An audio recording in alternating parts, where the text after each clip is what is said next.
Hello, my name's Shadley and welcome back for another episode of Victoria 3 as Mexico. In previous episode we did a quick war against Britain and we managed to take at least the treaty port that they had in here. So now we at least own a bit more of the area there, not that we're really going to be increasing the size there any further.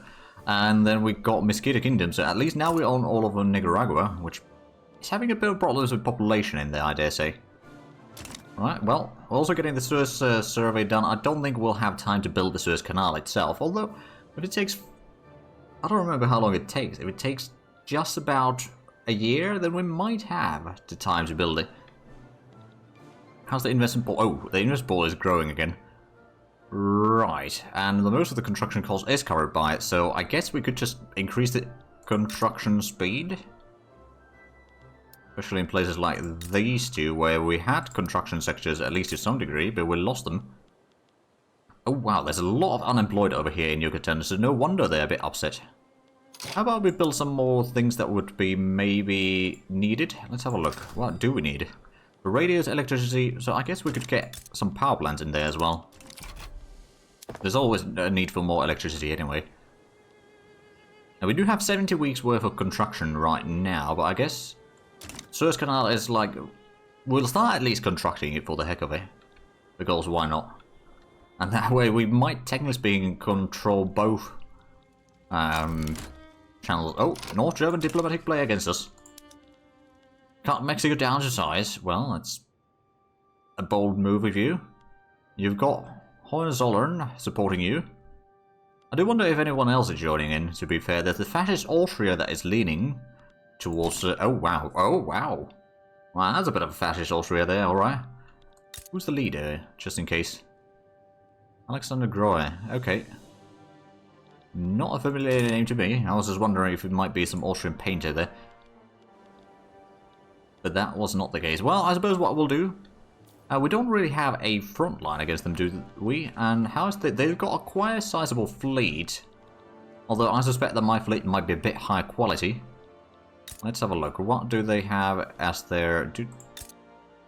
Okay, naval bases. They've got quite a lot in here. They've got mortars, destroyers, and submarines.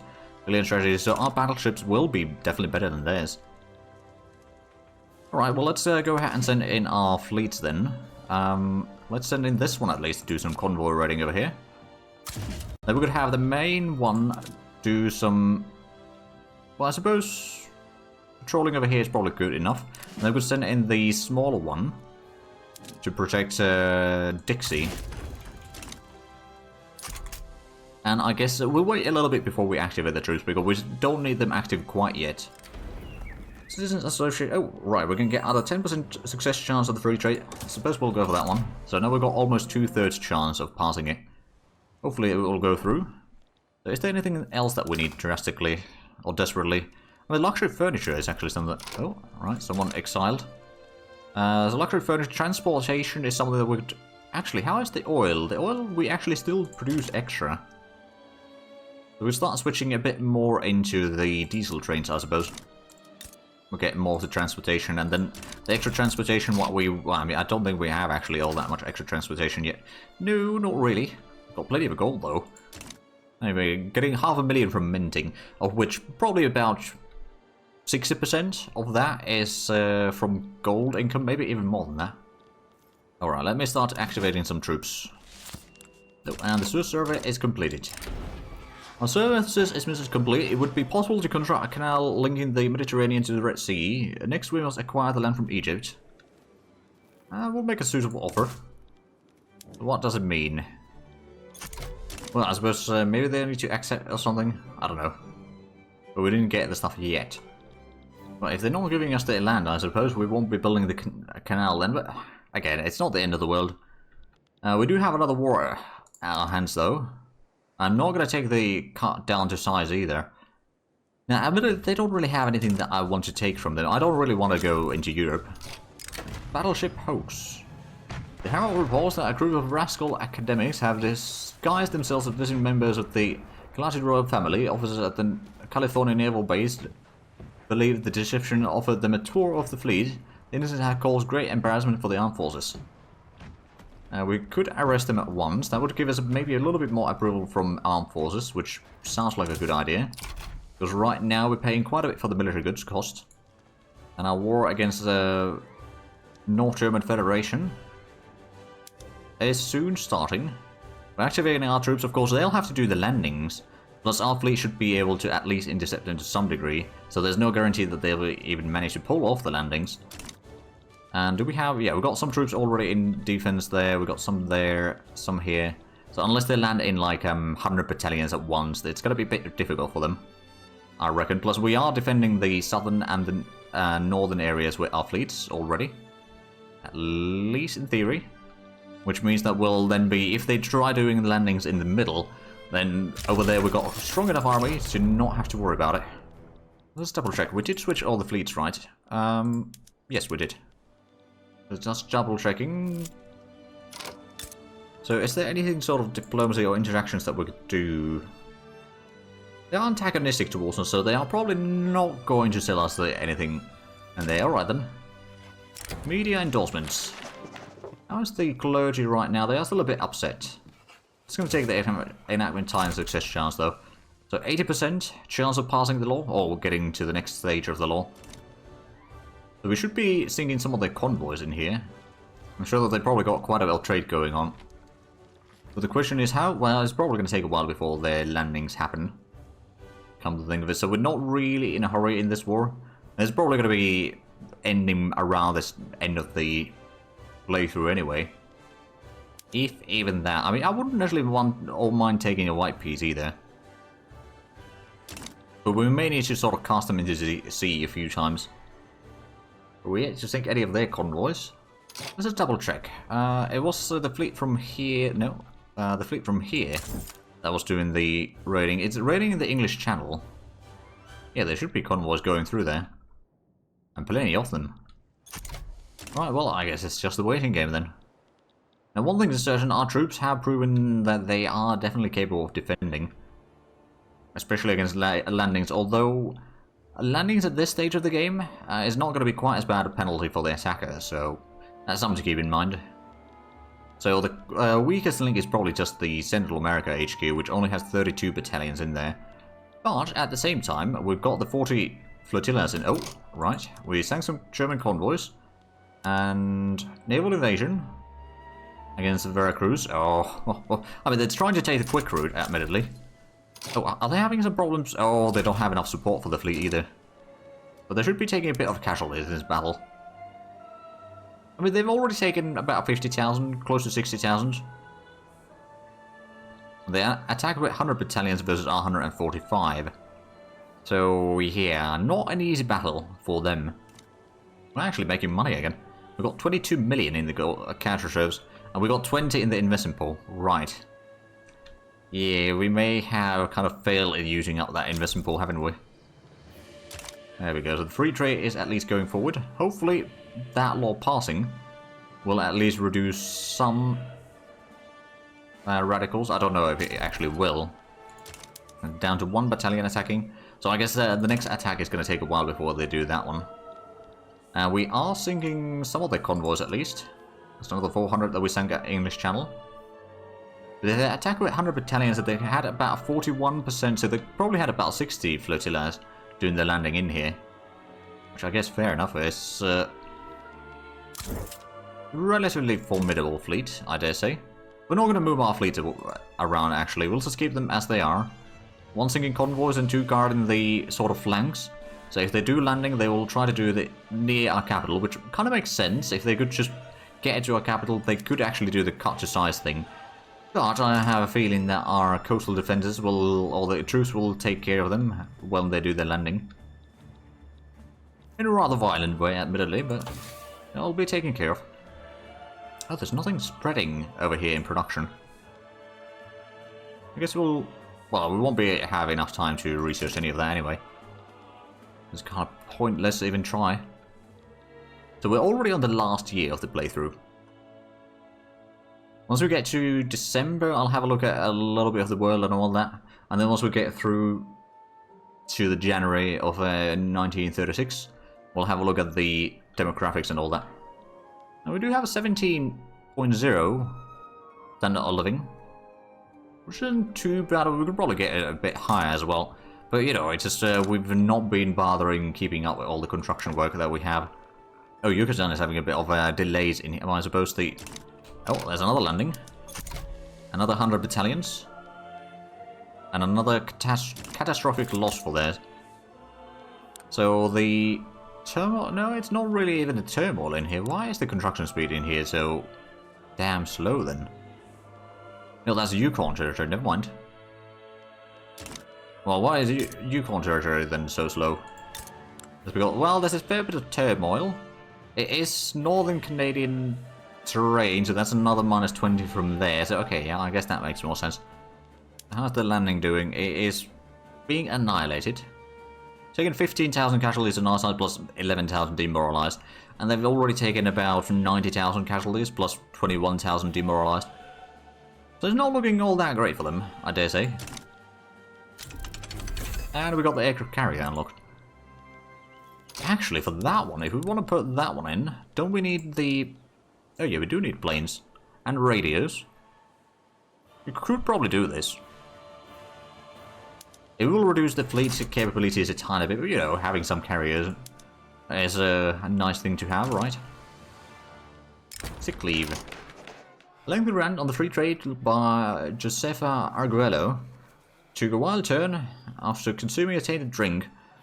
Though rushed to medical care, live, and debate have stopped out of respect. We'll wish him a speedy recovery, I guess.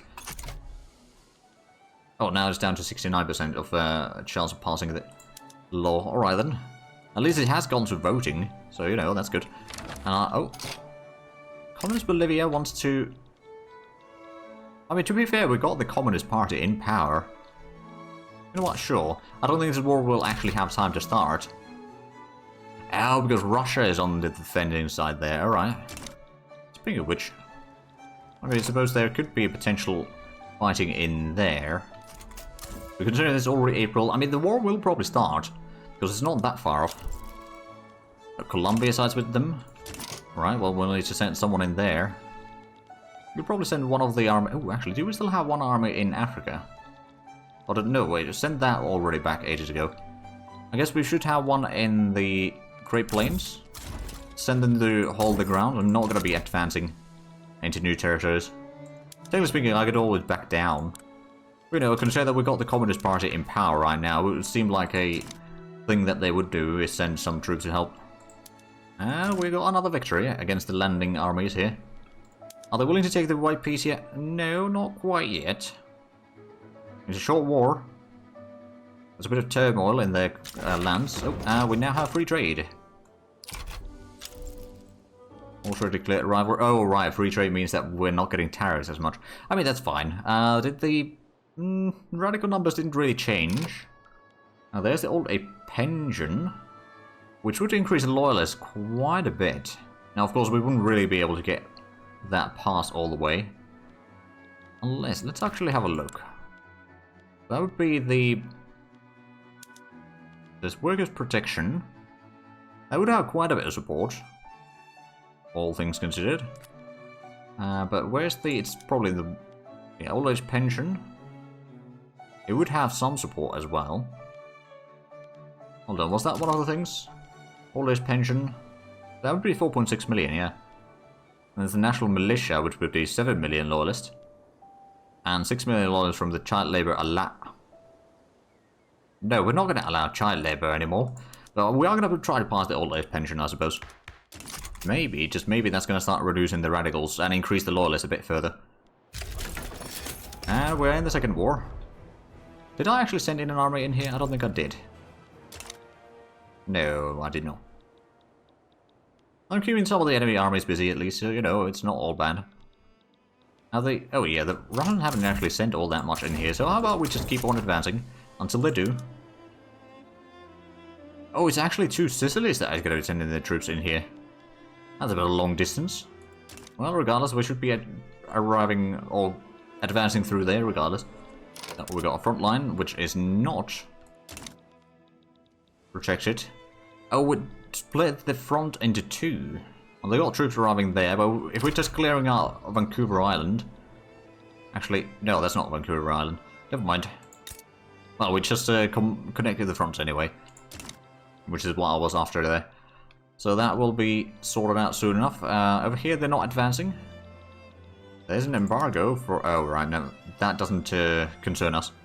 There's a bit of fighting between the Bolivians or down south there, but that's not really my problem. We've got another naval landing attempt. Another 100 battalions. And probably another quite a few dead Germans.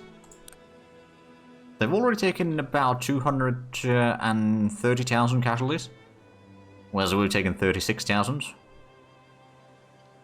But, you know, there's a pretty decent... Oh wow, the cost of war is already 26 million for them.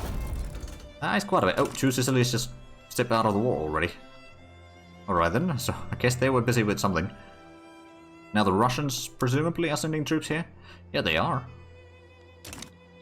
Led by Romanov, in fact. We've still got 344 infamy. I mean, this is going slightly down because we've been busy with other wars, but, you know... It's a bit of a number, I dare say. Now we've got another Alaska front that is split off there. I'm sure that will be sorted out soon enough once we clear out this one. Child of the workhouse. 20% success chance on the old age pension. Or this makes the point well enough. Okay, child who grew up in workhouse institutions spoke before Parliament today, detailing the conditions that they are urging the abolition of poor laws. We probably want to keep the trade unions somewhat happy. So we'll just go with it. This makes the point well enough. Through there. Looks like Britain is having another revolution in one of their subjects that they need to fight against. The landing from the German Federation is, or North German Federation is about to be crushed again. That is another almost 90,000 casualties, plus a decent bit of demoralized, so, you know, it's not too shabby. All things considered. Now, I could technically speaking advance through here. Maybe kick Colombia out of the war. And in the north, we are still advancing. I mean, they are going to get their troops there shortly. Their defense values are going to be quite a bit less than what our attack values are. So that will be fairly easy or fighting in there against them. And over here, well, they got 108 defense. That is with the poor visibility admittedly, but we've got a plunder admittedly as well, so it's a bit costly on both sides right now, but we're going to win that combat. And then I suppose after Colombia has been conquered, I mean, we won't be having enough time to conquer it entirely. Could we get a truce with... Oh, we could actually get a white peace with Germany. I'm okay with that. At least, you know, cut off one of the fighting or fights that we have going. Oh, and Russia has stepped out of the war. And... annex Bolivia. Aha. Well then. Peace in our time, I guess. It's already November though, so I suppose what we could do is have a look at a little bit of the stats. Especially I'm interested in Texas, because we won't be able to see these numbers once we go for the end screen. So there's a lot of Mexicans in Texas, unsurprisingly. And then there's quite a bit of Dixie. There's still 1 million Dixie. But there's a lot of various others. Well, there's a large variety of others, not necessarily large numbers of others. And then California was another one that got quite a bit of it. Oh, okay. Okay, Welsh, okay. So the Welsh are the third largest population in here. I think there's been a decent bit of assimilation, though, into the Mexican group there, overall. Which is good. Keeping the assimilation going, it will definitely keep the game running a little bit smoother. And I suppose, well, let's have a look at the cultures in general. So, of the... oh, right, that's political strength. Population. So, 36 million Mexicans, 8.4 million Yankees. Anglo-Canadians, we got almost 7 million as well. Dixies, we got 6.5 million. Nahua, we got 5.3 million. 4 million Afro-Americans, which do have a bit of secession movement. I don't think they'll have time to actually push that, but, you know, they might try. And then there's a whole lot of other things. Not going to go through all of that. But that was pretty decent, I dare say. Let's just let the time tick forward while we have a look at the map. So Russia didn't really change the borders too much. They got a little bit from the Great Jing. But that's about it. They didn't really gain too much elsewhere. Japan stayed isolated for the entire duration. We got okay GDP, but, well, I mean, relatively speaking, okay GDP, but they haven't really changed any of the laws there, I don't think. So they are kind of stagnant remnant in there. France definitely got a lot of stuff in Africa. And then, of course, Scandinavia got united and got a piece of Africa as well. Britain is, well, they're still relatively strong. I mean, they did lose a decent bit of...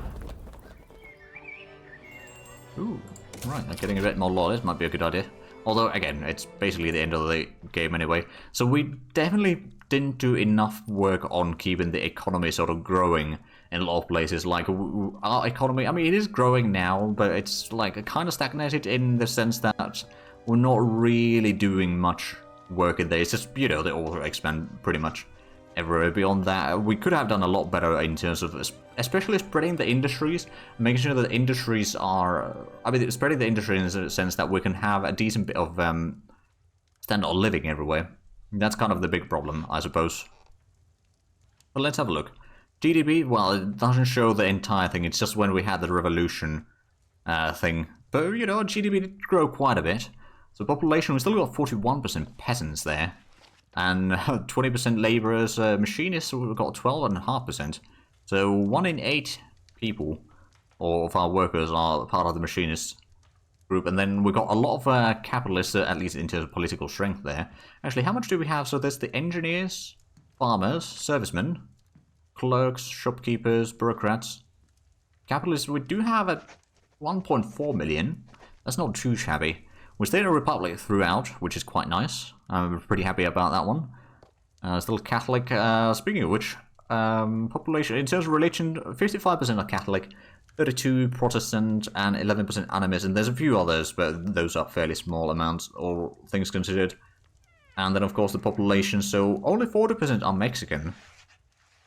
And 9% Yankees, and Anglo-Canadians make another 7.5%. So it is quite fractured, all things considered, because we had a lot of areas that we conquered, and what we took from America was, of course, kind of split. And then, of course, well, political strength-wise, Mexicans are, of course, the biggest one there. But all things considered, we did alright in this run, so I do hope you enjoyed this. There is not going to be another run of Victoria 3 right after this. It's we're going to be switching game to Shadow Empire, which had a DLC released somewhat recently. So that's what we're going to be playing hopefully tomorrow. If not tomorrow, then it's going to be like in a day or two. Mostly because I'm not entirely sure if I'll have the time to start recording that and all that. But anyway, if you enjoyed this series, please like, comment, subscribe if you haven't already. Also check out the links down below in the description. But other than that, thank you very much for watching. Until next time, bye bye.